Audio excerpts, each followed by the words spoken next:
ऐसे ही जंगलों में ऋषि मुनि सत्संग किया करते थे। अब जंगल में क्यों करते थे? एक पहाड़ देखो, इधर एक पूरा पहाड़, इधर जंगल, इधर भी जंगल, हम जंगल के बीच में हैं। क्यों जंगल में करते थे? शांति, शांति, ये बहुत जरूरी है। एकाग्रता, मन शांति बहुत आवश्यक है। कुछ नया खोजना है, कुछ नया करना है, तो मन शांति का होना नितांत आवश्यक है। जब तक मन, भाई देखो, मान लो 4 तरह का टेंशन है, तो क्या उस चिंता में तुम कुछ कर सकते हो? बिल्कुल नहीं कर सकते हो। जब तनाव रहित जीवन होगा तब कुछ सोच सकते हो। अच्छा विचार करो, तुम्हारे घर में कोई प्रॉब्लम चले, तो क्या उस समय तुम कुछ नया सोच सकते हो, कुछ नया कर सकते हो? कोई कहे पढ़ो, क्या पढ़ भी सकते हो? कुछ भी करना संभव नहीं है। दुकान चलाते हो, दुकान भी चलाना संभव नहीं। व्यापार करते हो, वो भी संभव नहीं। तो इसकी शांति अत्यंत आवश्यक है। इसीलिए हमारे ऋषि मुनि ऐसे जंगलों के बीच में आश्रम बनाते थे। और जो राजा उस समय के समकालीन हुआ करते थे, तो ऐसे ही स्थान पर आते थे, तो कुछ और नहीं करवाना था। क्या सिर्फ करना था उनको? राजा आते थे, गुरुदेव को प्रणाम करते थे, गुरुदेव कहते जाइए भ्रमण करके आइए। भ्रमण करते करते आधा तनाव तो ही मिट जाता था। फिर आधा तनाव गुरुदेव कहते थे अब चलिए हवन करवाते हैं, तो आधा तनाव हवन करने से, सत्संग सुनने से मिट जाता था। और राजाओं का एक नियम होता था कि वो जैसे ही फ्री हुए तुरंत भागते भागते गुरुदेव के पास पहुंचते। पहले हमारे यहाँ एक व्यवस्था चलती थी कि गृहस्थ में कोई व्यक्ति है तो वो घर आने से पहले घर वालों से नहीं मिलता था।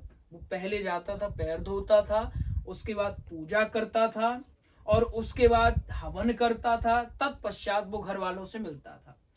अब क्या होता है, ऑफिस से व्यक्ति आया और सीधे घर में प्रवेश किया, और ऑफिस का जो भी उसका फ्रस्ट्रेशन था वो कहाँ उतारा? घर वालों के ऊपर।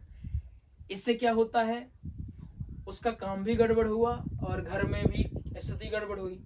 एक कितनी सुंदर पहले की व्यवस्था। और पहले की व्यवस्था कैसी कि घर में डायरेक्ट नहीं प्रवेश करो, पहले नहाओ, पूजा करो, हवन करो, फिर आओ। तो नहाते नहाते आधा टेंशन गायब, और आधा टेंशन पूजा में जब बैठा व्यक्ति, अध्यात्म में मन लगा, तो आधा टेंशन वहां से गायब हो गया। हमको इसे अपनाना चाहिए।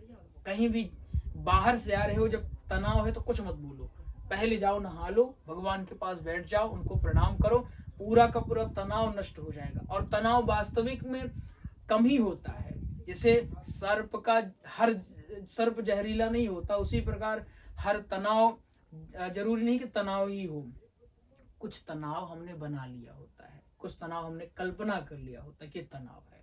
इसलिए जब समय मिले तो घर में तो इसको करना ही है। समय मिलने के बाद सदगुरुदेव के पास जाकर के उन सत्संग का लाभ लेना। इससे क्या होगा, हमारे घर की स्थिति बढ़िया रहेगी, हमारे मन की स्थिति।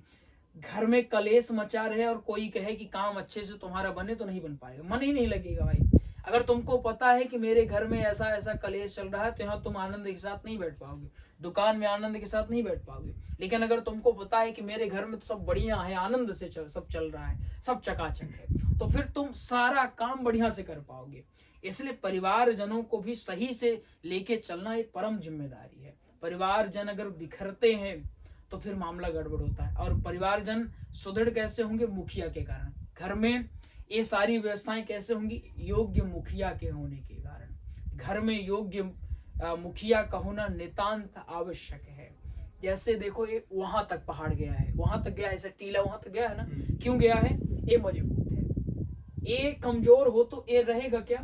धड़ाम से गिरेगा। तो इसका मजबूत होना नितांत आवश्यक है कि नहीं है? इसका नितांत आवश्यक है। अभी मैं आप चलो यहाँ दिखाता हूँ प्रकृति के यहाँ छठा अलौकिक जो आनंद है, यहाँ लेके चलता हूँ।